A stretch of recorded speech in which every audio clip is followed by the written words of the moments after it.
Miracles of Jesus. There are two basic types of miracles, which are healings and power over nature. There are three types of healing. Cures are when a person is restored to health for God's glory. Exorcism is when demons are cast out, showing his power and authority. And resurrections of the dead are foreshadowings of Christ's resurrection. Power over nature asserts his supernatural authority. Of 37 miracles recorded in the Apostles, 16 were cures, 9 were casting out demons, 3 were resurrection of the dead, 9 were God's supernatural authority over nature. All of Christ's miracles provided dramatic and clear evidence that he is God, validating his claim to all the world.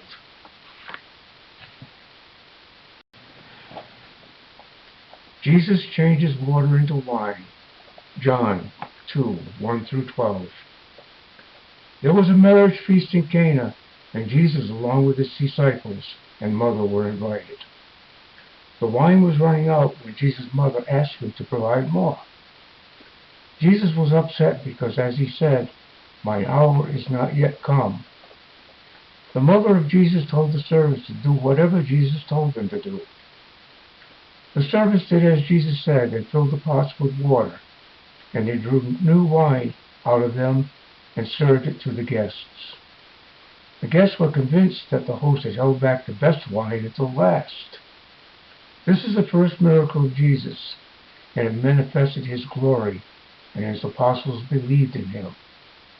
This miracle is an example of power over nature.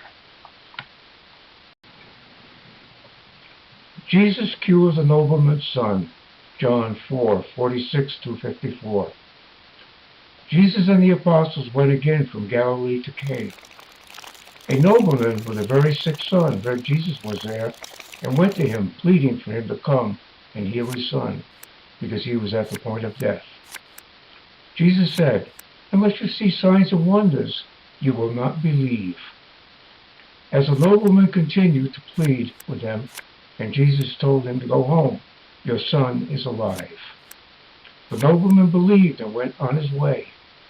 On his way home, he was met by his servants, who told him his son was alive and well. He asked them when his son was cured, and it was the same time Jesus had told him his son lived. Because of this, he believed, along with his whole house. This is an example of healing, showing the glory of God. Jesus casts out an unclean spirit. Mark 1, 21 through 28. On the Sabbath day, Jesus entered the synagogue at Capernaum and taught. Everyone was astonished at his doctrine, and he taught with absolute authority. At this time, a man possessed of an evil spirit cried out, "What do you want with us, Jesus of Nazareth? Have you come to destroy us?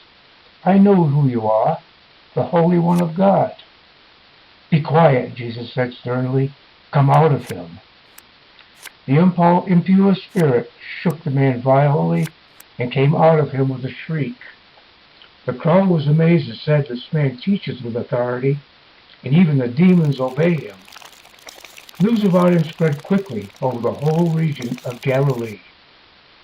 This is an example of the exorcism of an evil spirit.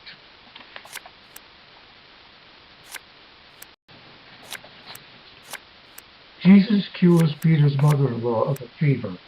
Mark 1, 29 to 35. After casting out an evil spirit from a man in the synagogue, Jesus, along with John and James, went to the house of Simon, also known as Peter, and Andrew his brother. Peter's mother-in-law was extremely sick with a fever, and immediately they told Jesus about her. Jesus bent over her and rebuked the fever, and it immediately left her. She rose up and began to wait on them. This is an example of healing, showing the glory of God.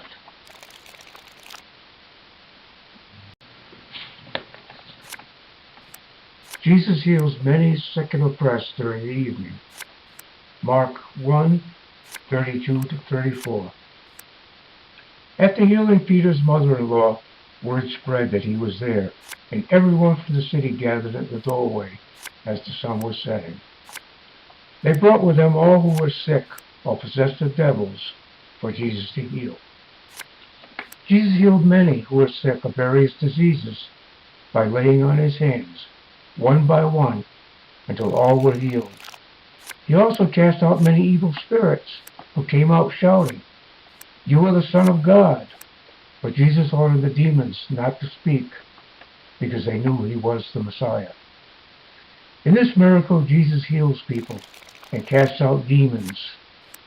This is an example of the exorcism of evil spirits.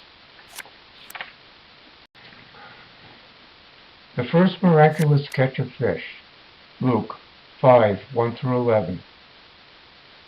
As Jesus stood by the shore of the Sea of Galilee, the people pressed upon him to hear the word of God.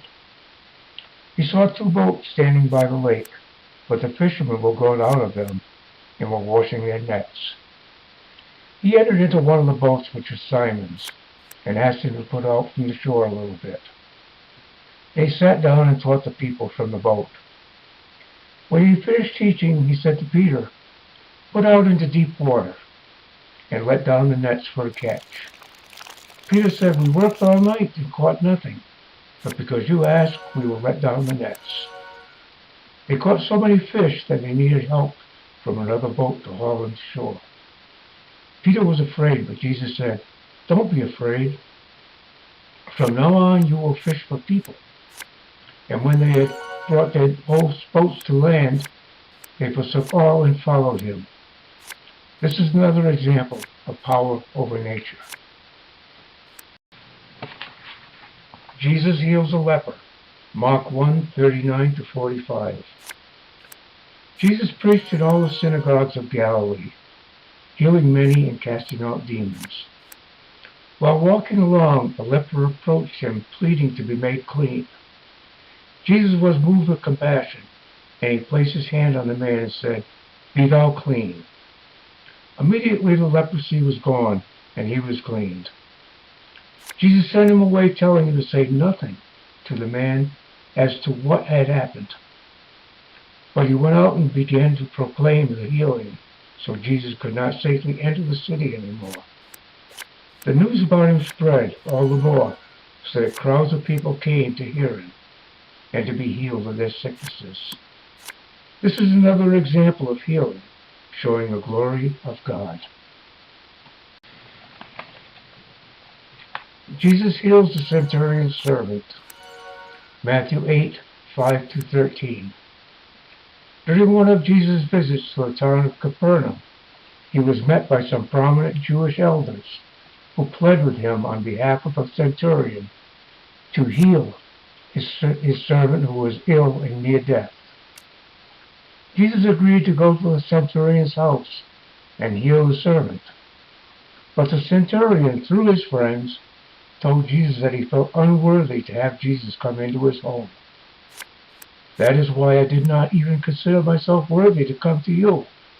But say the word, and my servant will be healed." Jesus praised the centurion for his faith, and the servant was healed. Then the men who had been sent returned to the house and found the servant well. This is another example of healing, showing the glory of God. Jesus heals a paralytic who was let down through the roof. Luke 5, 17 through 26. Jesus was teaching at a house in Capernaum, and there were Pharisees and doctors of the law present as well. At that time, a group of men tried to bring a paralyzed man to Jesus to be healed. Unable to get through the crowd gathered inside, they climbed on the roof, broke a hole through it, and lowered the man on his bed to Jesus. And when he saw their faith, he said unto him, "Man, thy sins are forgiven thee." The Pharisees said, "Who is this who speaks blasphemies? Who can forgive sins but God alone?" But Jesus, knowing their thoughts, said, "Is it easier to say, thy sins be forgiven thee, or to say, rise up and walk? But by that ye may know that the Son of Man hath power upon earth to forgive sins." I say unto you, arise and take up your bed and go to your house. They were all amazed, and they glorified God and were filled with fear, saying, we have seen strange things today. This is another example of healing, showing the glory of God. Jesus heals a man with a withered hand on the Sabbath day.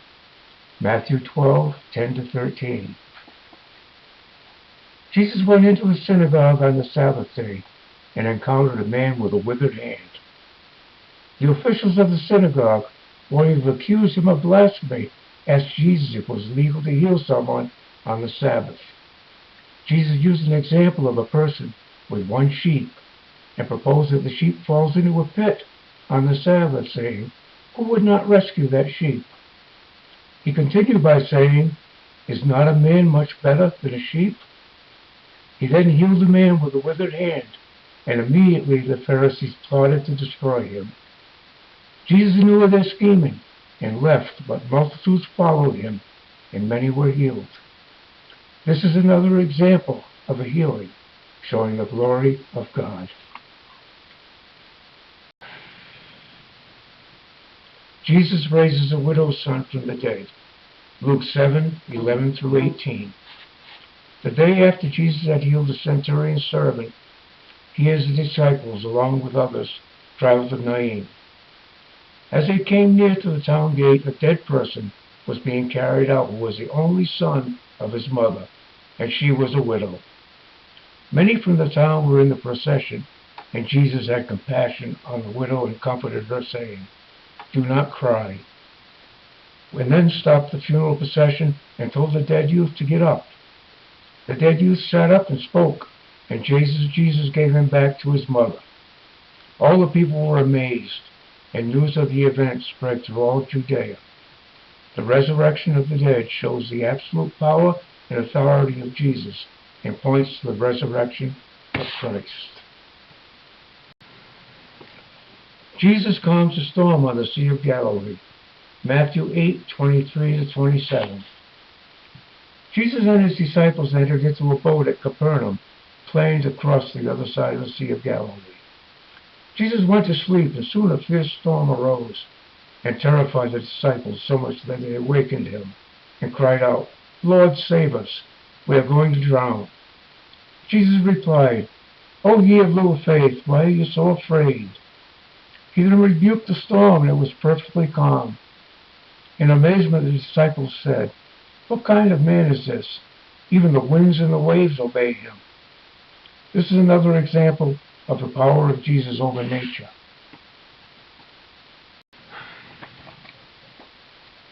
Jesus heals a man possessed of many demons. Luke 8:26-39. Jesus and the disciples departed the boat in the country of the Gadarenes, and were immediately met by a naked demon-possessed man who lived in the tombs. When he saw Jesus coming, he fell to his knees in front of him, shouting loudly, what do you want with me, Jesus, Son of the Most High God? In God's name, don't torture me. For Jesus had said to him, come out of this man, you impure spirit. Then Jesus asked him, what is your name? He replied, my name is Legion, for we are many. A large herd of swine was feeding on a nearby hillside, and the demons begged Jesus, send us among the pigs, allow us to go into them.